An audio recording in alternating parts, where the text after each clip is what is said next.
Hello friends, welcome to miss I can. আজ জানো তো একটা দারুণ জিনিস এক্সপেরিমেন্ট করলাম, চলো সেটাই তোমাদের সঙ্গে একটু শেয়ার করি। আমরা যারা একটু একটু আঁকাকি করে থাকি, প্রায় প্রত্যেকের বাড়িতেই এরকম একটা দুটো অ্যাক্রিলিক কালারের কৌটা তো থাকেই।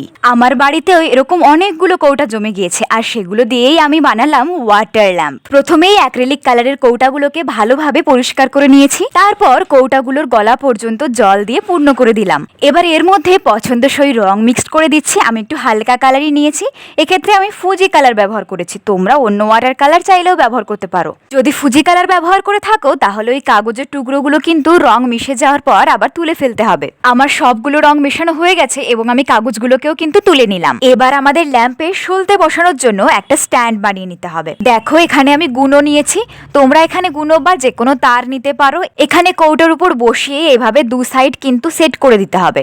এইভাবে সবগুলো কৌটার জন্য একটা করে স্ট্যান্ড বানিয়ে নিয়েছি, আর কিছু সলতে নিয়ে ওই স্ট্যান্ডের মধ্যে এগুলোকে গেঁথে দিলাম। এখন সামান্য পরিমাণ সরিষার তেল দিয়ে কৌটার বাকি অংশগুলো পূর্ণ করে দিতে হবে। এভাবে একটা একটা করে স্ট্যান্ডগুলো সব কৌটার মুখে বসিয়ে দিলেই আমাদের বিউটিফুল ওয়াটার ল্যাম্প রেডি। চলো এবার ঘরের লাইট অফ করে এই বাতিগুলোকে জ্বালানো যাক। ওয়াও গাইস, দেখো কি সুন্দর ল্যাম্প তৈরি হয়ে গেছে। কাচের মধ্যে এরকম রঙিন জল আর তার উপরে আলো, সত্যি ঘরটা কিন্তু একদম আলোময় হয়ে গেল। তোমরাও বাড়িতে থাকা অ্যাক্রিলিক কালারের কৌটাগুলো ফেলে না দিয়ে এরকম সুন্দর ক্রাফট আইডিয়া কিন্তু বের করতে পারো। এই সুন্দর ওয়াটার ল্যাম্পটা তোমাদের কেমন লাগলো কমেন্ট করে জানাতে কিন্তু ভুলো না। আর ভিডিওটা ভালো লাগলে প্লিজ একটা লাইক করে আমার চ্যানেলটা সাবস্ক্রাইব করে দিও। ফেসবুক থেকে যদি দেখে থাকো তাহলে পেজটা কিন্তু অবশ্যই ফলো করে দিও।